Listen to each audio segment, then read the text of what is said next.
அழைக்கும் இறைவன் குரலை கேட்டு எழுந்து வாருங்கள், அனைத்தும் அவரில் சங்கமமாக விரைந்து வாருங்கள்.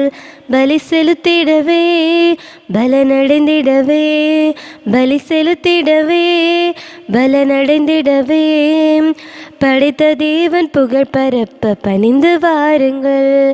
அழைக்கும் இறைவன் குரலை கேட்டு எழுந்து வாருங்கள், அனைத்தும் அவரில் சங்கமமாக விரைந்து வாருங்கள்.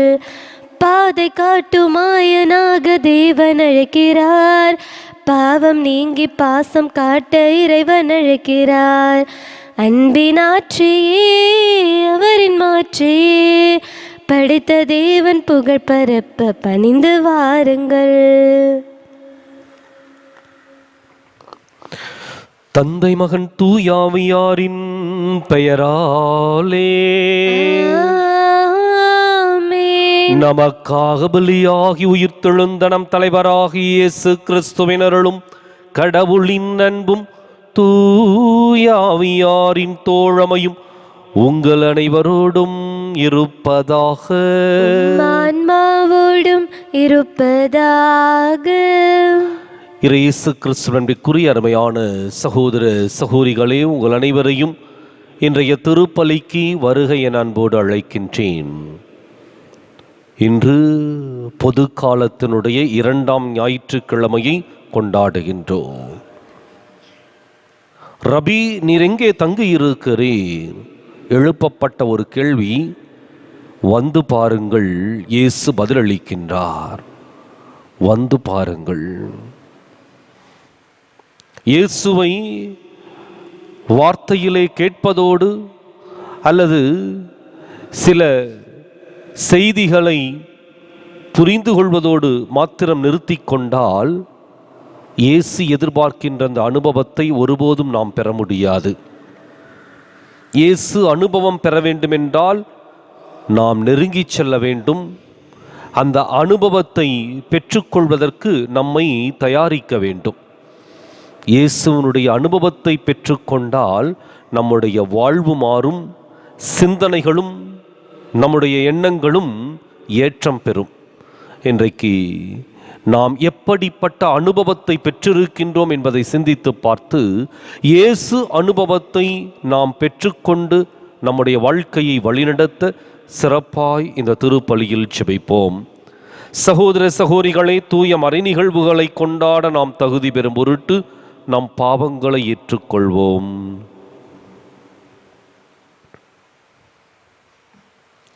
எல்லாம் வல்ல இறைவனிடமும் சகோதர சகோதரிகளை உங்களிடமும் நான் பாவியனை ஏற்றுக்கொள்கின்றேன்.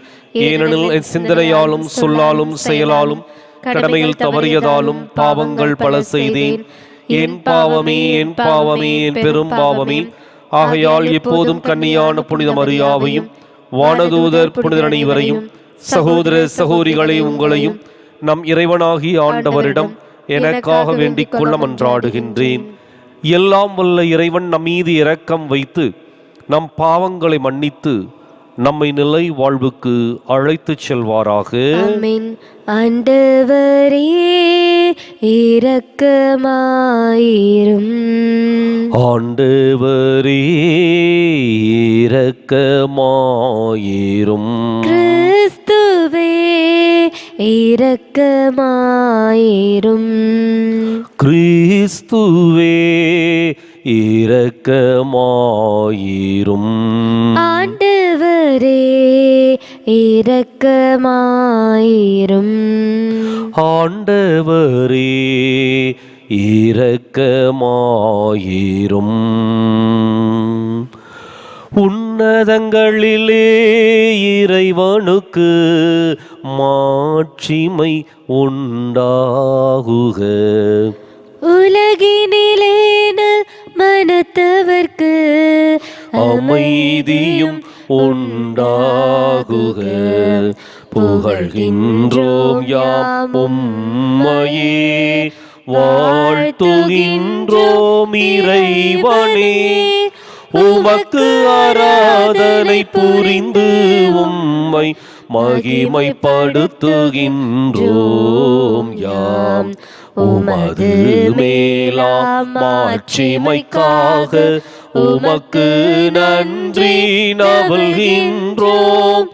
ஆண்டவராமின் இறைவனே, இணையில்லாத விண்ணரசே, ஆற்றல் அனைத்தும் கொண்டு இலங்கும் தேவ தந்தை இறைவனே, ஏகமகனாக ஜெனித்த ஆண்டவர் இயேசு கிறிஸ்து இறைவனே, ஆண்டவராமின் இறைவனே, இறைவனின் திருச்செம்மறியே, தந்தையினின்று நித்தியமாக ஜெனித்த இறைவன் மகனே நீர், உலகின் பாவம் போக்குபவரே, நீரெம் மீது இரங்குவீர்.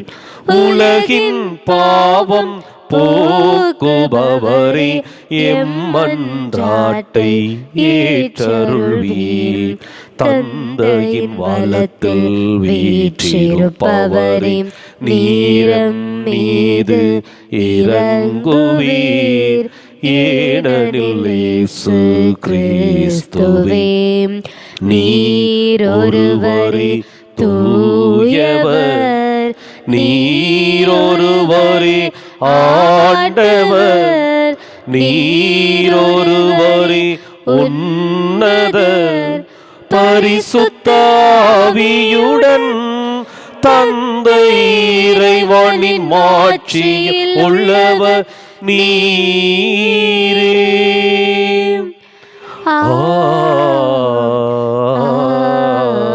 ஆமென். மன்றாடுவோமாக.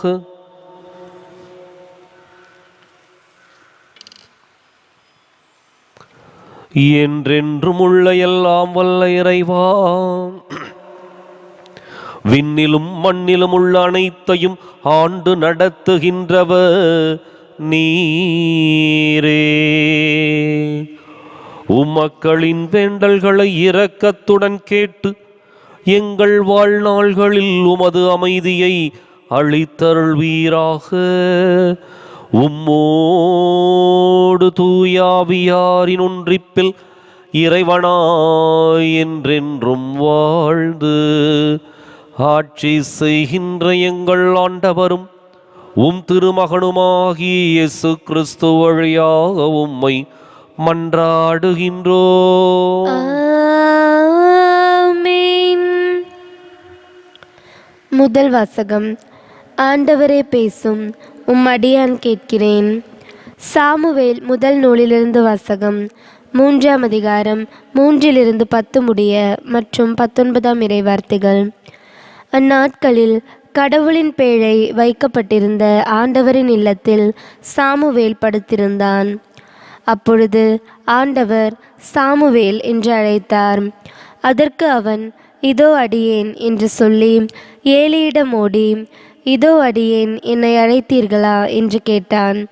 அதற்கு அவர், நான் அழைக்கவில்லை, திரும்பிச் சென்று படுத்துக்கொள் என்றார். அவனும் சென்று படுத்து கொண்டான். ஆண்டவர் மீண்டும் சாமுவேல் என்று அழைக்க அவன் எழுந்து ஏலியிடம் சென்று, இதோ அடியேன், என்னை அழைத்தீர்களா என்று கேட்டான். அவரோ, நான் அழைக்கவில்லை மகனே, சென்று படுத்துக்கொள் என்றார். சாமுவேல் ஆண்டவரை இன்னும் அறியவில்லை. அவனுக்கு ஆண்டவரின் வார்த்தை இன்னும் வெளிப்படுத்தப்படவில்லை. 3ஆம் முறையாக ஆண்டவர் சாமுவேல் என்று அழைத்தார். அவன் எழுந்து ஏலியிடம் சென்று, இதோ அடியேன், என்னை அழைத்தீர்களா என்று கேட்டான். அப்பொழுது சிறுவனை ஆண்டவர்தாம் அழைத்தார் என்று ஏலி தெரிந்து கொண்டார். பின்பு ஏலி சாமுவேலை நோக்கி, சென்று படுத்துக்கொள், உன்னை அவர் மீண்டும் அழைத்தால் அதற்கு நீ, ஆண்டவரே பேசும், உம் அடியான் கேட்கிறேன் என்று பதில் சொல் என்றார். சாமுவேலும் தன் இடத்திற்கு சென்று படுத்து கொண்டான். அப்போது ஆண்டவர் வந்து நின்று, சாமுவேல், சாமுவேல் என்று முன்பு போல் அழைத்தார். அதற்கு சாமுவேல், பேசும், உம் அடியான் கேட்கிறேன் என்று மறுமொழி கூறினான். சாமுவேல் வளர்ந்தான். ஆண்டவர் அவனோடு இருந்தார். சாமுவேலது வார்த்தை எதையும் அவர் தரையில் விழவிடவில்லை. இது ஆண்டவர் வழங்கும் அருள்வாக்கு. இறைவா உமக்கு நன்றி. பதிலுரை பாடல் பல்லவி. உமது திருவுளம் நிறைவேற்ற ஆண்டவரே இதோ வருகின்றேன். உமது திருவுளம் நிறைவேற்ற ஆண்டவரே இதோ வருகின்றேன். அழிவின் குழியிலிருந்து என்னை அவர் வெளிக்கொணர்ந்தார். சேறு நிறைந்த பள்ளத்தினின்று தூக்கி எடுத்தார். கற்பாறையின் மேல் நான் காலூன்றி நிற்கச் செய்தார். என் காலடிகளை உறுதிப்படுத்தினார். புதியதொரு பாடலை, நம் கடவுளை புகழும் பாடலை என் நாவினின்று எழச் செய்தார். பல்லவி. உமது திருவுளம் நிறைவேற்ற ஆண்டவரே இதோ வருகின்றேன். உமது திருவுளம் நிறைவேற்ற ஆண்டவரே இதோ வருகின்றேன். பலியையும் காணிக்கையையும் நீர் விரும்பவில்லை.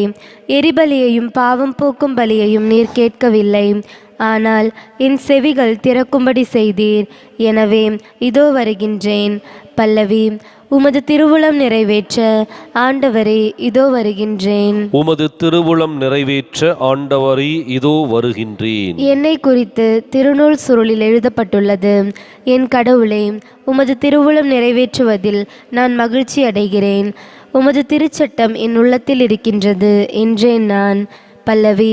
உமது திருவுளம் நிறைவேற்ற ஆண்டவரே இதோ வருகின்றேன். உமது திருவுளம் நிறைவேற்ற ஆண்டவரே இதோ வருகின்றேன். என் நீதியை நீர் நிலைநாட்டிய நற்செய்தியை மாபெரும் சபையில் அறிவித்தேன்.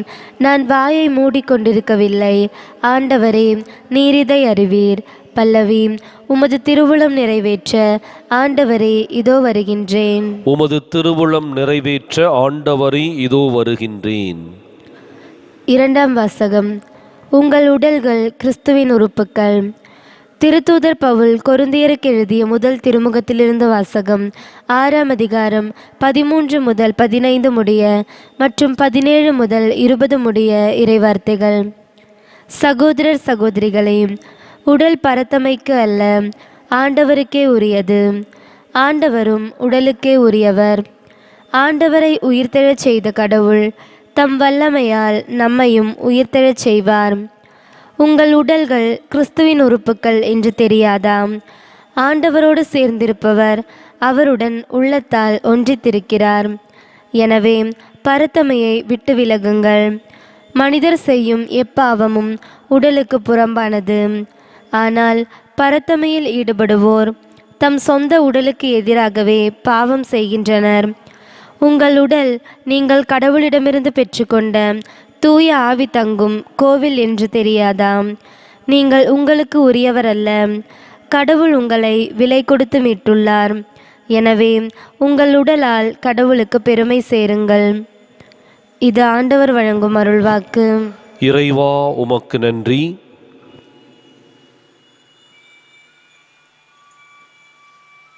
அல்லேலூயா, அல்லேலூயா, அல்லேலூயா, அல்லேலூயா, அல்லேலூயா, அல்லேலூயா, அல்லேலூயா, அல்லேலூயா. மெசியாவை, அதாவது அருள் பொழிவு பெற்றவரை கண்டோ. அருளும் உண்மையும் இயேசு கிறிஸ்து வழியாய் வெளிப்பட்டன. அல்லேலூயா, அல்லேலூயா, அல்லேலூயா, அல்லேலூயா, அல்லேலூயா. ஆண்டவர் உங்களோடு இருப்பாராக. உம் ஆன்மாவோடும் இருப்பாராக. புனித யோவான் எழுதிய நற்செய்தியிலிருந்து வாசகம். ஆண்டவரே, மாற்றி உமக்கே. அதிகாரம் 1. இறைவாக்கியங்கள் 35 முதல் 42 முடிய. யோவான் தம் சீடர் இருவருடன் நின்று கொண்டிருந்தார். இயேசு அப்பக்கம் நடந்து சென்று கொண்டிருந்தார். யோவான் அவரை கூர்ந்து பார்த்து, இதோ கடவுளின் செம்மறி என்றார். அந்த சீடர் இருவரும் அவர் சொன்னதை கேட்டு இயேசுவை பின்தொடர்ந்தனர். இயேசு திரும்பி பார்த்து அவர்கள் தம்மை பின்தொடர்வதைக் கண்டு, என்ன தேடுகிறீர்கள் என்று அவர்களிடம் கேட்டார். அவர்கள், ரபி, நீர் எங்கே தங்கி இருக்கிறீர் என்று கேட்டார்கள். அவர் அவர்களிடம், வந்து பாருங்கள் என்றார். அவர்களும் சென்று அவர் தங்கியிருந்த இடத்தை பார்த்தார்கள். அப்போது ஏறக்குறைய மாலை 4 மணி. அன்று அவர்கள் அவரோடு தங்கினார்கள். யோவான் சொன்னதை கேட்டு இயேசுவை பின்தொடர்ந்த இருவருள் அந்திரேயா ஒருவர். அவர் சீமோன் பேதுருவின் சகோதரர். அவர் போய் முதலில் தம் சகோதரரான சீமோனை பார்த்து, மெசியாவை கண்டோம் என்றார். மெசியா என்றால் அருள் பொழிவு பெற்றவர் என்பது பொருள். பின்பு அவர் சீமோனை இயேசுவிடம் அழைத்து வந்தார். இயேசு அவரை கூர்ந்து பார்த்து, நீ யோவானின் மகன் சீமோன், இனி கேஃபா எனப்படுவாய் என்றார். கேஃபா என்றால் பாறை என்பது பொருள்.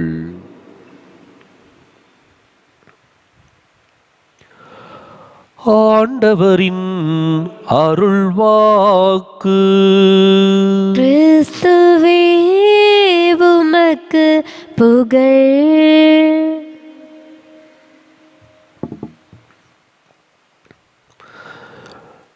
இயேசு கிறிஸ்துவின் அன்பிற்குரிய அருமையான சகோதர சகோதரிகளே,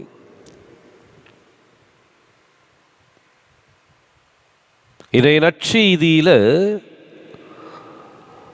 ஆண்டவர் இயேசு ஒரு புதிய அணுகுமுறையை கையாளுகின்றார். இதுவரை எந்த தலைவரும் கையாளாத அல்லது எந்த தலைவரும் சொல்லாத ஒரு அணுகுமுறையை ஆண்டவர் இயேசு கையாளுகின்றார். நற்செய்தியினுடைய பின்னணி இதுதான். யோவான், திருமுழுக்கு யோவான் தன்னுடைய சீடர்களுடன் நின்று கொண்டிருக்கின்றார். அப்ப இயேசு அந்த பக்கம் செல்லுகின்றார்.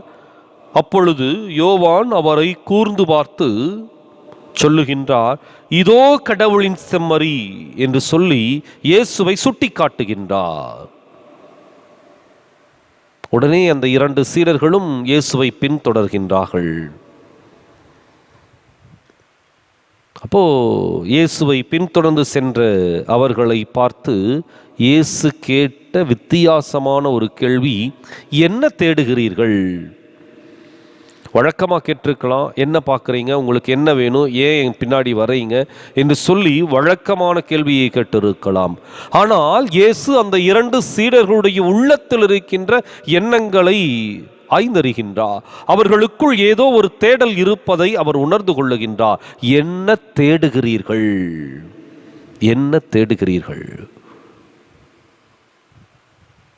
அப்பொழுது அவர்கள் கேட்ட ஒரு கேள்வி, ரபி, நீர் எங்கே தங்கி இருக்கின்றீர்?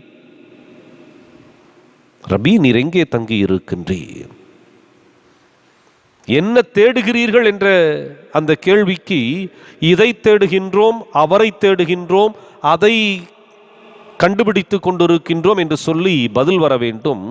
ஆனால் இந்த சீடர்கள் அடுத்த கேள்வியை கேட்கின்றார்கள், ரபி, நீர் எங்கே தங்கி இருக்கின்றீர்? அப்ப இயேசுவினுடைய உறைவிடத்தை தேடி அலைகின்றார்களா? இந்த ஒரு கேள்வி எழலாம். ரபி, நீர் எங்கே தங்கி இருக்கின்றீர்? கடவுளின் செம்மறின்னு சொல்லியிருக்கிறாங்க, எங்க தங்குவார் கடவுளின் செம்மறி? ஒருவேளை ஆடம்பர மாளிகை, அழகான ஒரு வீடு அல்லது வசதி நிறைந்த ஒரு இடம், இப்படிப்பட்ட இடங்களில் இருப்பாரோ? ரபி, நீர் எங்கே தங்கி இருக்கின்றீர்? இந்த கேள்விக்கு பதில் சொல்ல வேண்டிய இயேசு எதை சொல்லி இருக்க வேண்டும்? இந்த முகவரியில் நான் தங்கி இருக்கின்றேன், இந்த வீட்டில் நான் தங்கி இருக்கின்றேன், அல்லது இந்த இடத்தில் நான் இருக்கின்றேன் என்று சொல்லி அவர் பதிலை சொல்லி இருக்க வேண்டும். ஆனால் இயேசுவினுடைய பதில் இந்த இடத்துல தான் ஒரு தலைவனுடைய வித்தியாசமான அணுகுமுறை வெளிப்படுத்தப்படுகின்றது. இதுவரை எந்த ஒரு தலைவனும் இந்த அணுகுமுறையை கையாண்டதில்லை. இதுவரை எந்த ஒரு தலைவரும் இதுபோன்று ஒரு அணுகுமுறையை சொல்லிக் கொடுத்ததில்லை.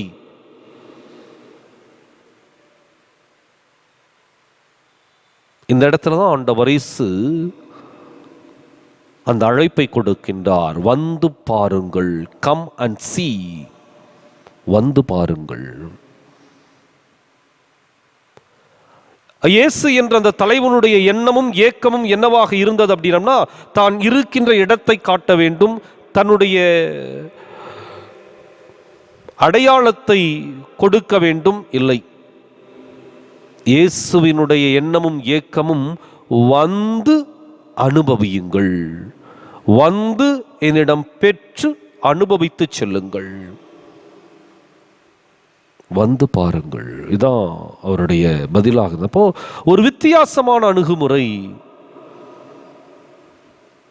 தலைவர்களிலே இதுவரை இப்படிப்பட்ட அணுகுமுறையை யாரும் பின்பற்றியதாக தெரியவில்லை. கேட்ட கேள்விக்கு பதிலை சொல்லி இருப்பார்கள், அல்லது என்னோடு வா என்று சொல்லி இருப்பார்கள். ஆனால் வந்து பாருங்கள் என்று சொல்லி அழைப்பு விடுத்த ஒரே தலைவன் ஆண்டவர் இயேசு. இதில் இந்த அணுகுமுறையில் அனுபவம் மிக மிக அடிப்படையானது. அவர்கள் செல்கின்றார்கள், இயேசுவோடு செல்கின்றார்கள். ஏறக்குறைய மாலை 4 மணி. அன்று அவர்கள் அவரோடு தங்கினார்கள். ரபி, நீர் எங்கே தங்கி இருக்கின்றீர்? இப்பொழுது தங்குவதற்கு சென்று விட்டார்கள், அவரோடு தங்கி இருக்கின்றார்கள். இடம் முக்கியமல்ல, அல்லது அந்த இடத்தில் இருக்கின்ற வசதி வாய்ப்புகள் முக்கியமல்ல. அடுத்து வருகின்ற நிகழ்வுகள் அதை சிறப்பாக வெளிப்படுத்துகின்றது. யோவான் சொன்னதை கேட்டு இயேசுவை பின்தொடர்ந்த இருவருள் அந்திரேயா ஒருவர், அவர் சீமோன் பேதுருவின் சகோதரர். அவர் போய் முதலில் தம் சகோதரரான சீமோனை பார்த்து சொன்ன வார்த்தை, மெசியாவை கண்டோம், மெசியாவை கண்டோம். அவ்வளவுதான். ரபி, நீர் எங்கே தங்கி இருக்கின்றீர் என்பதற்கு வந்து பாருங்கள் என்று சொல்லி அழைப்பு விடுத்த அந்த இயேசுவோடு அவர்கள் சென்று அந்த இரவு தங்குகின்றார்கள். இறுதியிலே இடத்தை பற்றிய ஒரு விளக்கத்தையோ, வீட்டை பற்றிய ஒரு தெளிவையோ, அல்லது முகவரியையோ யாருக்கும் கொடுக்கவில்லை. இறுதியிலே அந்திரேயா சொன்ன வார்த்தை, மெசியாவை கண்டோ, மெசியாவை கண்டோ. முதலிலே சுட்டி காட்டப்பட்டார், இதோ கடவுளின் செம்மறி என்று சொல்லி. ஆனால் அந்த இடத்தில் அவர்கள் வார்த்தையை கேட்டார்களே ஒழிய அது எப்படி இருக்கும், யார் என்று சொல்லி அவர்களால் புரிந்து கொள்ளவும் இல்லை, தெரிந்து கொள்ளவும் முடியவில்லை. ஆனால் வந்து பாருங்கள் என்ற அணுகுமுறையோடு அழைத்த அந்த ஆண்டவர் இயேசுவோடு சென்று தங்குகின்றார்கள். அந்த இடத்திலே, அந்த சூழலிலே அவர்கள் இயேசு அனுபவம் பெறுகின்றார்கள். வெளியே வந்த அவர்கள் இயேசுவின் முகவரியை சொல்லவில்லை, இயேசுனுடைய வீட்டை பற்றி குறிப்பிடவில்லை, அது அங்கிருந்த சூழலை பற்றி குறிப்பிடவில்லை. அவர்கள் சொன்ன வார்த்தை, அந்திரேயா, மெசியாவை கண்டோம், மெசியாவை கண்டோம். இயேசு அனுபவம் பெற்றவர்கள் மாத்திரமே இயேசுவினுடைய அந்த தனிப்பட்ட ஆளுமைத்தன்மையினுடைய அனுபவத்தை பெற முடியும். அவர்கள் மாத்திரமே அந்த இயேசுவை வெளிப்படுத்த முடியும், சாட்சியாக வாழ முடியும். அப்ப இது ஒரு இயேசு அனுபவம். இயேசுவை பற்றி படிப்பதல்ல, இயேசுவை பற்றி அறிந்து கொள்வதல்ல, இயேசுவை பற்றி பல நூல்களிலே அல்லது பல நற்செய்தி கூட்டங்களிலே கேட்பது அல்ல, மாறாக இயேசுவை அனுபவிப்பதிலே அடங்கி இருக்கின்றது. அப்ப இந்த இயேசு அனுபவம் எப்படிப்பட்ட ஒரு மாற்றத்தை ஏற்படுத்துகின்றது என்பதை பொறுத்தே நாம் இயேசு அனுபவம் பெற்றவர்களா இல்லையா என்பது நமக்கு தெரியும். இயேசு அனுபவம் பெற்ற ஒவ்வொருவரும் இயேசுவாக மாறுகின்றார்கள், இயேசுவாக மாறுகின்றார். அதான் அனுபவம். இயேசுவை பற்றி படித்திருக்கின்றோம்.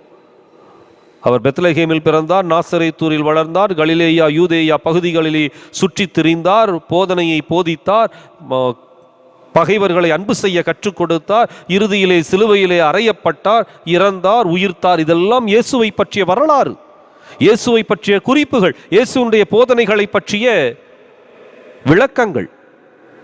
அது நமக்கு நன்றாக தெரியும். அதை எந்த ஒரு மனிதனும் படிக்கலாம், படிக்க தெரிந்தவர்கள் படிக்கலாம், அல்லது கேட்கின்றவர்கள் புரிந்து கொள்ளலாம், அல்லது அதனுடைய காணொளி காட்சிகளை காணுகின்ற பொழுது அவர்கள் அதை பற்றி அறிந்து கொள்ளலாம். ஆனால் இயேசு அனுபவம் என்பது கேட்பதிலும் பார்ப்பதிலும் அறிவதிலும் புரிவதிலும் அல்ல, நாம் மாறுவதிலே, மாற்றம் பெறுவதிலே, சாட்சியாக வாழ்வதிலே அடங்கி இருக்கின்றது. மெசியாவை கண்டோம் என்று சொல்லி அந்திரேயா சீமோனிடம் சொல்லுகின்ற பொழுது இயேசு அனுபவம் பெற்றவராக அவர் வருகின்றார். இயேசுவை அவர் முழுமையாக அனுபவித்து இயேசுவினுடைய பிரதிபலிப்பாக அவர் மாறியிருந்தார். எனவே அவர் சொன்ன வார்த்தை மெசியாவை கண்டோம், மெசியாவை கண்டோம். இன்றைக்கு நமக்கு அதுதான் தேவை, இயேசு அனுபவம். வந்து பாருங்கள், புதிய அணுகுமுறை. சென்றார்கள், பார்த்தார்கள், அதே சமயத்தில் தங்கினார்கள், அனுபவம் பெற்றார்கள். இந்த அனுபவம் தான் அவர்களை உருமாற்றம் அடைய வைத்திருந்தது. இன்றைக்கு இயேசு அனுபவம் பெற்ற மனிதர்கள் நாம் என்றால் வெறுமனே வார்த்தையை அறிவிப்பதிலே, வார்த்தையை சொல்லிக் கொடுப்பதிலே, அல்லது வார்த்தையை படிப்பதிலே அடங்கி இல்லாமல் மாறாக இயேசுவாக, இயேசுவினுடைய செயல்களை செய்கின்ற சாட்சிகளாக நாம் மாற முடியுமா? அந்த கேள்வி எழுப்பி பார்ப்போம். இயேசுவாக வாழவும், இயேசுவாக செயல்படவும் இந்த திருப்பலியில் தொடர்ந்து மன்றாடுவோம்.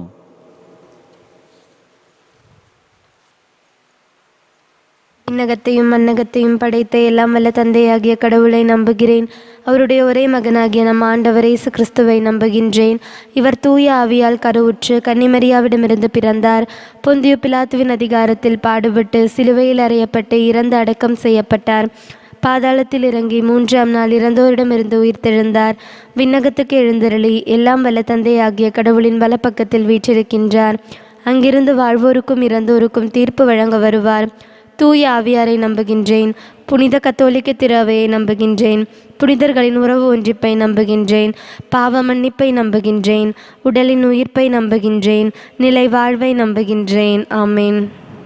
நமது அன்பு வானக தந்தையிடம் நம்முடைய வாழ்க்கைக்கு தேவையான வரங்களை நம்பிக்கையோடு மன்றாடுவோம்.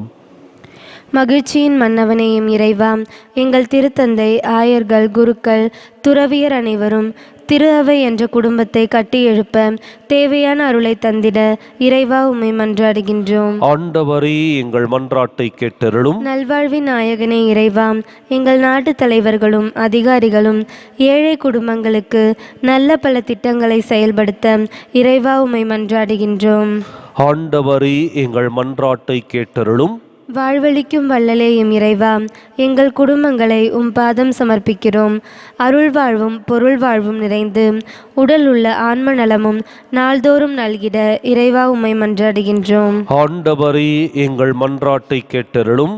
அன்பின் இறைவா, இளையோர், குழந்தைகள், நோயாளிகள், முதியவர் அனைவரையும் உம் பாதம் அர்ப்பணிக்கிறோம்.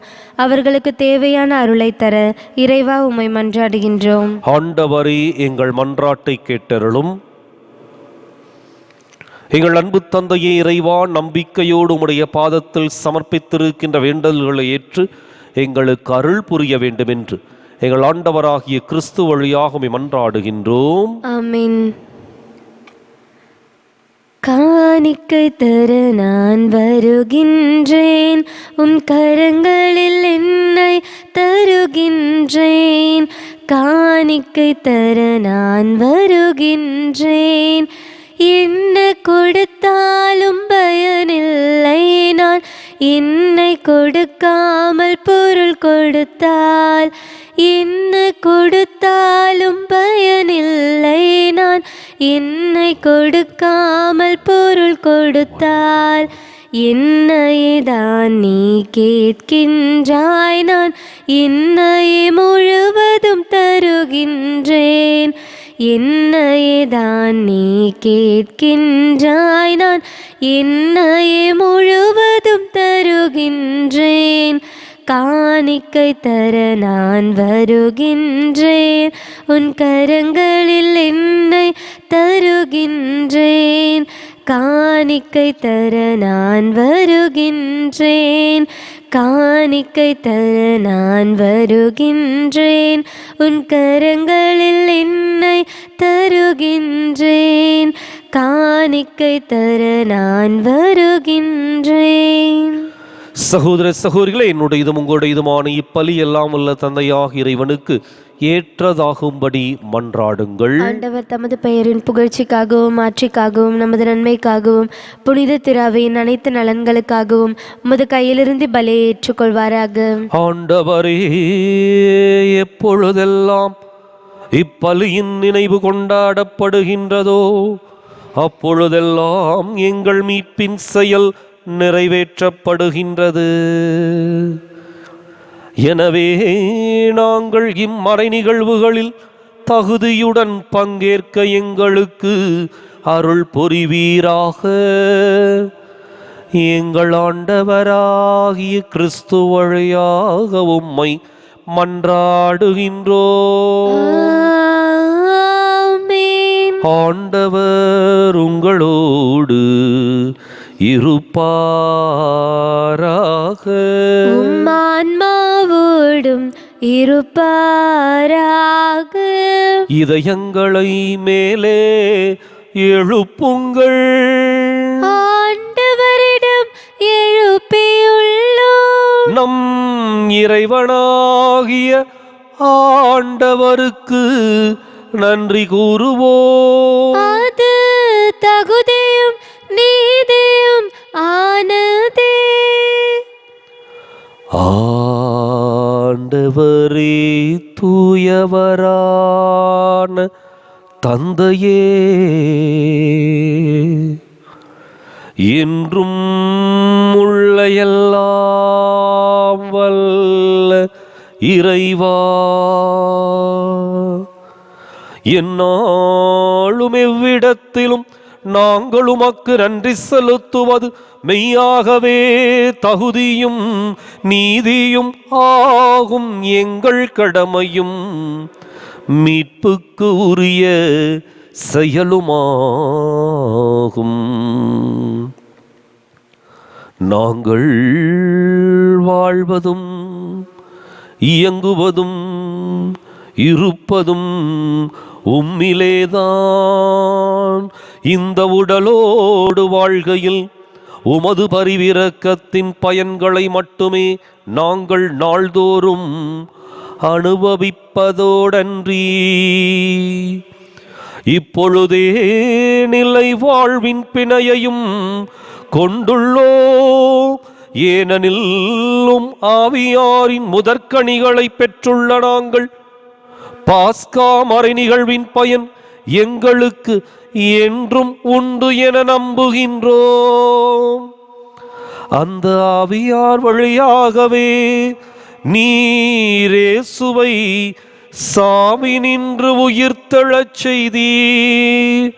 ஆகவே நாங்கள் வானக தூதர் அனைவரோடும் சேர்ந்து உம்மை புகழ்ந்தேத்தி அக்களித்து கொண்டாடி ஆர்ப்பரித்து பாடுவதாவது: தூயவர் தூயவர் தூயவர், வான்படைகளின் கடவுளாம் ஆண்டவர். விண்ணகமும் மன்னகமும் உமது மாட்சியால் நிறைந்துள்ளன. உன்னதங்களிலே ஓசன்னா, உன்னதங்களிலே ஓசன்னா. ஆண்டவர் பெயரால் வருகிறவர் ஆசி பெற்றவர். உன்னதங்களிலே ஓசன்னா, உன்னதங்களிலே ஓசன்னா. தாயும் தந்தையுமான இறைவா, மெய்யாகவே தூயவர், தூய்மை அனைத்துக்கும் ஊற்று. ஆகவே உம்முடைய ஆவியை பொழிந்து இக்காணிக்கைகளை தூய்மைப்படுத்தமை வேண்டுகின்றோம். இவ்வாறு எங்கள் ஆண்டவர் இயேசு கிறிஸ்துவின் உடலும் இரத்தமுமாக எங்களுக்கு இவை மாறுவனவாக. அவர் பாடுபட உளம் கனிது தம்மை கையளித்த போது அப்பத்தை எடுத்து நன்றி செலுத்தி அதை பிட்டு தம் சீடர்களுக்கு அளித்து கூறியதாவது: அனைவரும் இதிலிருந்து பெற்று உண்ணுங்கள், ஏனெனில் இது உங்களுக்காக கையளிக்கப்படும் என் உடல்.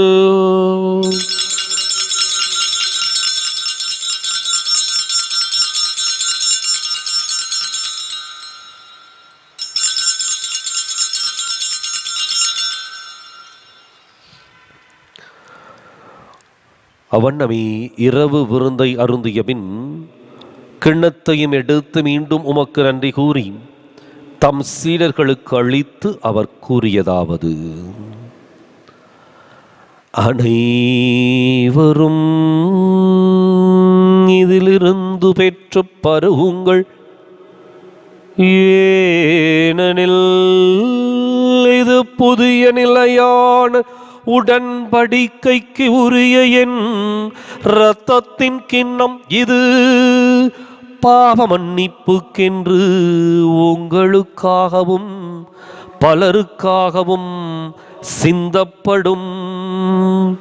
இதை என் நினைவாக செய்யுங்கள்.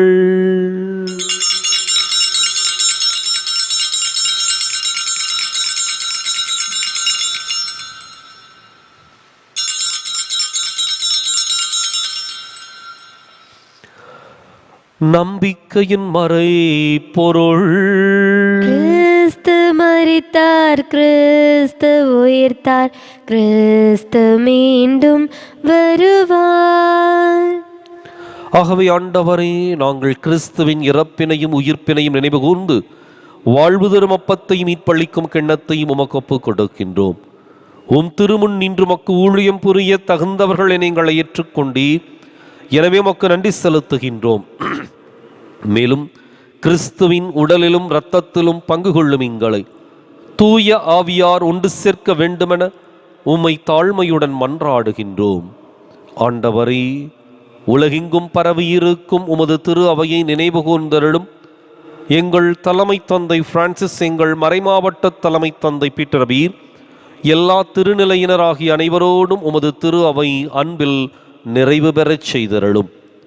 மேலும் உயிர்த்தெழும் எதிர்நோக்குடன் துயில் கொள்ளும் எங்கள் சகோதரர் சகோதரிகளையும்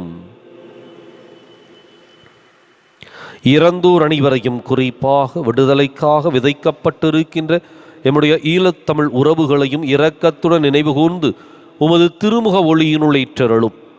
எங்கள் அனைவர் மீதும் இரக்கமாயிரும். கடவுளின் கன்னித்தாயான புனித மரியா, அவருடைய கணவரான புனித யோசேப்பு, புனித திருத்தூதர்கள், இவ்வுலகில் உமக்கு உகந்தவராய் இருந்தோர் ஆகிய புனிதர் அனைவருடனும் நாங்கள் நிலை வாழ்வில் பங்கு கொள்ளும் தகுதி பெற்று உம் திருமகனேசு கிறிஸ்து வழியாக உம்மை புகழ்ந்தேத்தும் வரமருள உம்மை மன்றாடுகின்றோம்.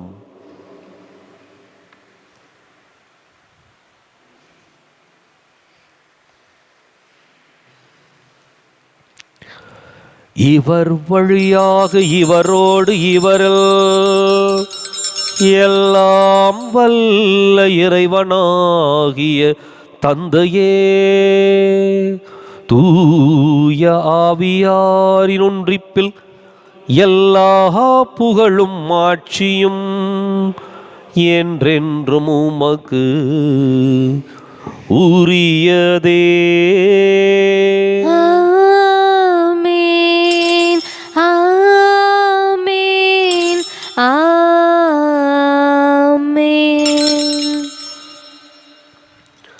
கடவுளை நம் தந்தை என அழைக்க இயேசு நமக்கு கற்பித்தார். எனவே நாம் அனைவரும் இணைந்து துணிந்து சொல்லுவோம். விண்ணுலகில் இருக்கிற எங்கள் தந்தையே, உமது பெயர் தூயது என போற்ற பிறக, உமது ஆட்சி வருக.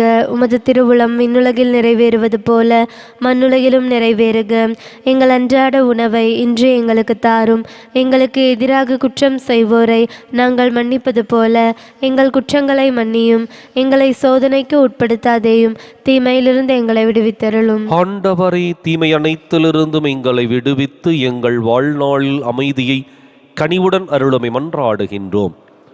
உமது இரக்கத்தின் உதவியால் நாங்கள் பாவத்திலிருந்து எப்போதும் விடுதலை பெற்று யாதொரு கலக்கமும் இன்றி நலமாயிருப்போமாக. நாங்கள் எதிர்நோக்கி இருக்கும் பேரின்பத்துக்காகவும் மீட்பராகிய இயேசு கிறிஸ்துவின் வருகைக்காகவும் காத்திருக்கின்றோம். ஏனெனில் ஆட்சியும் வல்லமையும் மாற்றியும் என்றென்றும் உமதே. ஆண்டவரே இயேசு கிறிஸ்துவே, அமைதியை உங்களுக்கு விட்டுச் செல்கின்றேன், என் அமைதியையே உங்களுக்கு அளிக்கின்றேன் என்றும் திருத்தூதர்களுக்கு மொழிந்தீரே.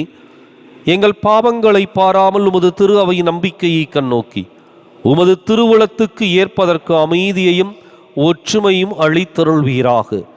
என்றென்றும் வாழ்ந்து ஆட்சி செய்கின்றவன் நீரே. ஆமென். ஆண்டவருடைய அமைதி உங்களோடு என்றும் இருப்பதாக. ஆன்மாவோடும் இருப்பதாக. ஒருவருக்கொருவர் அமைதியை பகிர்ந்து மகிழ்வோம். உலகின் பாவங்களை போக்கும் இறைவனின் செம்மறியே, எங்கள் மேல் இரக்கமாயிரும். உலகின் பாவங்களை போக்கும் இறைவனின் செம்மறியே, எங்கள் மேல் இரக்கமாயிரும். உலகின் பாவங்களை போக்கும் இறைவனின் செம்மறியே, எங்களுக்கு அமைதியை அளித்தருளும்.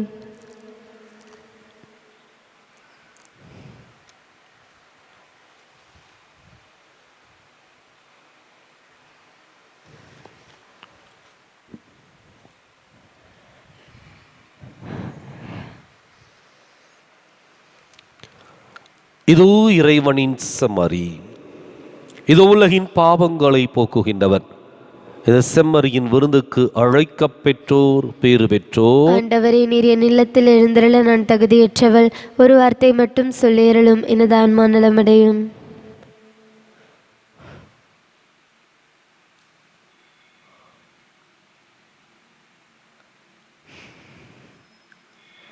அன்பை பொழியும் அருள்நாதனே, இருளை நீக்கும் நல்லொளியானவா. அன்பை பொழியும் அருள்நாதனே, இருளை நீக்கும் நல்லொளியானவா. உள்ளம் மகிழ உறவில் மலர, உள்ளம் மகிழ உறவில் மலர, நல்லாயனேசுவே எனில் நாளும் வாருமே. அன்பை பொழியும் அருள்நாதனே, இருளை நீக்கும் நல்லொளியானவாம். வழியான தேவன் வாழ்வாக வந்தார், வளமோடு நான் வாழவே.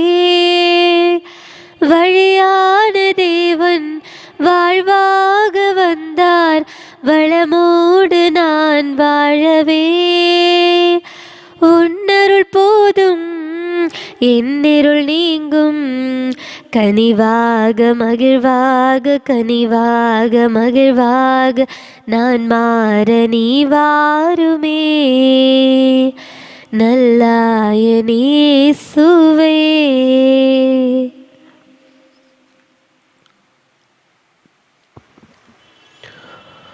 இயேசு கிறிஸ்துவிற்குரிய அருமையான சகோதர சகோதரிகளே, Christ the king YouTube channel நேயர்களே, ஸ்கை டிவி அன்பர்களே, உங்களுடைய ஒத்துழைப்பிற்கு மனமார்ந்த வாழ்த்துக்களை தெரிவித்துக் கொள்ளுகின்றேன்.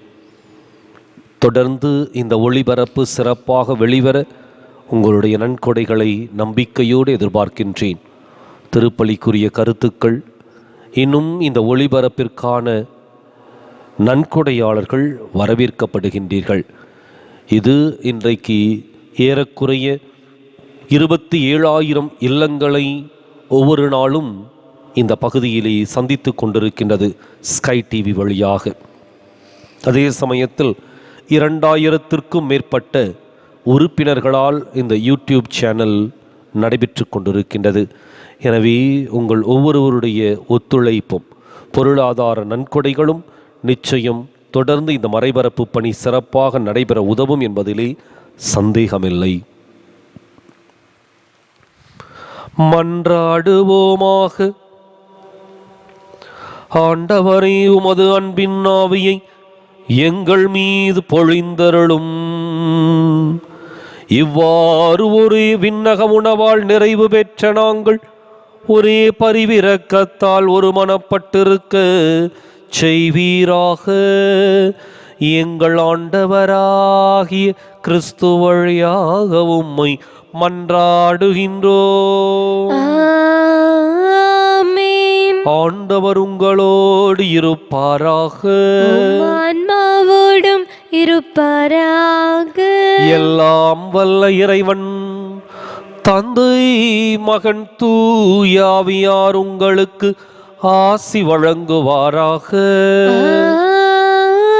ஆமென். கிறிஸ்துவின் அன்பிலும் அருளிலும் வாழ சென்று வாருங்கள். திருப்பலின் நிறைவேறிற்று. இறைவனுக்கு நன்றி. அலையொளிர் அருளனை அணிந்திடுமா மணிமுடி மாமரினி. வாழ்க்கையின் பேரரசே, வழுவில்ல மாதரசே, கலையெல்லாம் சேர்ந்தெழும் தலைவியும் நீ அல்லோ, காலமும் காத்தருள்வாய். அலையொளிர் அருளனை அணிந்திடுமா மணிமுடி மாமரினி. ஆகால வேளையிலே அம்மா உன் கருணையாலே, பொல்லாத கூலியின் தொல்லைகள் நீங்கிட வல்ல உன் மகனிடம் கேள். அலையொளிர் அருளனை அணிந்திடுமா மணிமுடி மாமரினி.